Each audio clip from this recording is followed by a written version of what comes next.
Daudzu liepājnieku leksikā joprojām apzīmējums Pulverkalni, to arī nozīmē Dienvidu fortu neliela daļa, braucot pa Klaipēdas šoseju uz dienvidiem, labajā pusē, izceļas ar savu īpatnējo arhitektūru. Tās ir palieks no Liepājas cietokšņa, kas celts 19. gadsimta beigās un kalpojis ne jau kara vajadzībām, bet vienkārši bezsaimnieciskumam, Krievijas impērijas militāristu īpatnējai domāšanai un iespējams arī plaša mēroga valstiskai korupcijai. Bet par šo celtni, kas no Klaipēdas šosejas izdalās uz kopējā jūras pusē esošā līdzenuma fona, ir cits stāsts. Un proti 1927.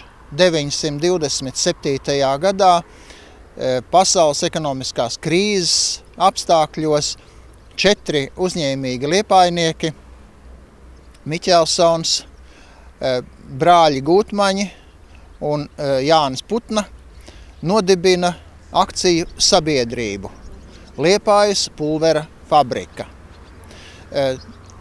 Nodibinājumam zaļo gaismu pirmais dod toreizējais pilsētas galva Leo Lapa, kurš saka, zēni, ja jūs vēlaties kaut ko darboties un strādāt, man jau tā galva plīst puša no pabalstu meklētājiem un sabiedrisko darbu strādniekiem, kuriem tāda īsta darba arī nav. Es varu likt strādāt tur uzbērumu veidošanā, Liepājas dzelzceļa attīrīšanās no sniega, bet tā jūsu piedāvājums man patīk. Un kāpēc, lai jūs, kas esat diplomēti pirotehniķi, kas ir beiguši Krievijas impērijas pirotehniķu skolu, kas esat piedalījušies Pirmajā pasaules karā kā mīnieri, kāpēc, lai jūs šeit Liepājas nomalē arī taču varētu ražot dūmu pulveri, kas ir tik ļoti pieprasīts sevišķi jaunsaimniekiem, celmu spridzināšanai, akmeņu spridzināšanai, un man kā medniekam, ja es varētu iegādāties kādu paciņu pulveri uz zināmu atlaidi, arī būtu patīkami.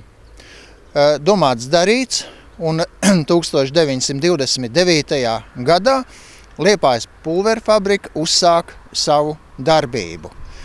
Šajā cietokšņa aizmugurē, saucamajā goržā, tiek ierīkotas pulvera maltuve, laboratorija, pakotava, atsevišķa telpa dīzeļu ģeneratoram, dīzeļmotoriem.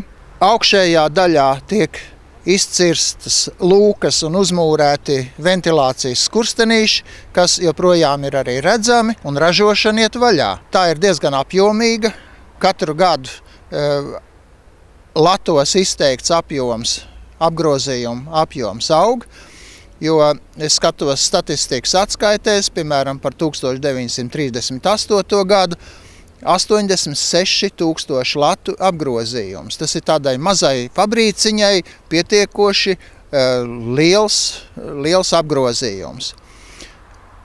Šie 4 vīri tiešām bija beiguši Vīborgas pirotehniķu skolu pirms Pirmā pasaules kara, ieguvuši tātad izglītību gan ķīmijā, gan sapieru zinātnēs, inženiertehniskajās zinātnēs, un viņu pulveru fabrika līdz 1940. gadam ražoja pārsvarā melno dūmu pulveri, degauklas, saucamās Bigford auklas, apgaismošanas raķetes, kuras nelielā partijā kā eksperimentu pasūtīja Latvijas armija, fejerverka, dažādas uzpariktes, piemēram, ugunsratus, ugunsdzirnavas, dzirksteļu spietus, ko pieprasīja korporatīviem pasākumiem, to noslēgumā. Bet 1938. gadā, ceļot ķeguma spēkstaciju, ļoti nepieciešams bija spridzināmās vielas, kuras Zviedri inženieri, kas vadīja ķeguma spēkstacijas celtniecību, piedāvāja, jūs taču varat nopirkt no mums Zviedriem 16 latiem pudā. Acīm redzot, spēkstacijas administrācija izšķīrās par to, jo zināja par Liepājas pulveru fabriku un nopirka diezgan lielu partiju, vairākas tonnas spridzināmā pulvera šeit no Liepājas par daudz lētāku cenu, apmēram 7 latiem pudā, un izmantoja ķeguma spēkstacijas būvlaukuma paplašināšanai. Liepājas pulvera fabrikai bija bēdīgs liktenis. 40. gada augustā, ienākot Krievu okupācijas armijas karaspēkam un mainoties valsts iekārtai, pulvera fabriku uzskatīja par ļoti bīstamu objektu. Ne jau tādēļ, ka šeit glabājās sprāgstvielas, bet tādēļ, ka buržuāziskie plutokrāti nacionālisti varētu pulvera krājumus izmantot naidīgiem mērķiem pret Padomju Savienību un Padomju Savienības militāro kontingentu šeit, un pulvera fabriku steigšus demontēja tādu nolūku, ka to pārcels Padomju zemes iekšienē. Ne jau pārcēla nekā, aizveda iekārtas līdz Tosmarei, izgāza sētā, tās rūsēja visus 2. pasaules kara gadus, līdz beidzot tika sagrieztas metāllūžņos.